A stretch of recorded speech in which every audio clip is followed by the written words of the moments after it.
မင်္ဂလာပါကိုတို့ပြုနေတဲ့ဖုန်းမှာဒီကလိုလေးတစ်ခုကိုဖွင့်ထားပေးလိုက်မယ်ဆိုရင်တော့ online internet ကိုလိုချွတ်နဲ့သုံးပြုနိုင်မှာဖြစ်ပါတယ်။လိမ်ညာတွေများလာတဲ့ဒီခေတ်ကြီးမှာကိုယ့်ဘက်ကနေပြီးတော့တက်နိုင်ဆိုလိုချွတ်လို့ထားဖို့တော့လိုအပ်လာပြီဖြစ်ပါတယ်။ဘယ်လိုလုပ်ရမလဲဆိုတာကိုတော့ကျွန်တော်တို့တူကြည့်လိုက်ရအောင်။ပထမဦးဆုံးအနေနဲ့ browser တွေကိုဝင်ပေးရမှာဖြစ်ပါတယ်။ browser ဆိုတာကတော့ Android မှာဆိုရင်တော့ Google Chrome ပေါ့။ iOS မှာဆိုရင်တော့ Safari တွေဝင်ပေးရမှာဖြစ်ပါတယ်။ဆိုတော့ကျွန်တော်တို့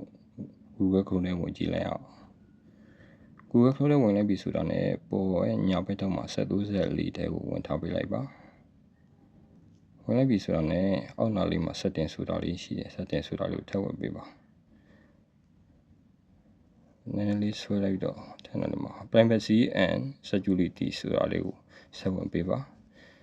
ပေါ်ကိုနည်းနည်းလေးပြန်ဆွဲပေးပါဆွဲလိုက်ပြီဆိုတာနဲ့Auto use screw connection ဆိုတာလေးကိုထည့်ဝင်ပေးပါ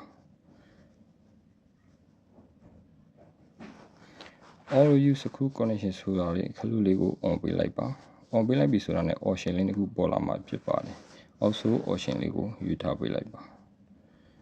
website တစ်ခုကိုဝင်လိုက်ပြီဆိုတာနဲ့လိုချင်မှုရှိမရှိစစ်ဆေးပေးမှာဖြစ်ပါတယ်စစ်ဆေးမှုကနေပြီးတော့လိုချင်မှုမရှိဘူးဆိုရင်တော့ဝယ်ခွင့်ပေးမှာမဟုတ်ဘူးတတိပေးချက်ပြပေးမှာဖြစ်ပါတယ်ဆိုတော့ကျွန်တော်မျှဝေမှုကနေမိတ်ဆွေတို့ကြိုးရှိမယ်ထင်ပါတယ်ကြိုးရှိတယ်ဆိုရင် yes လို့ယူတော့ပေးကြပါကျေးဇူးအများကြီးတင်ပါတယ်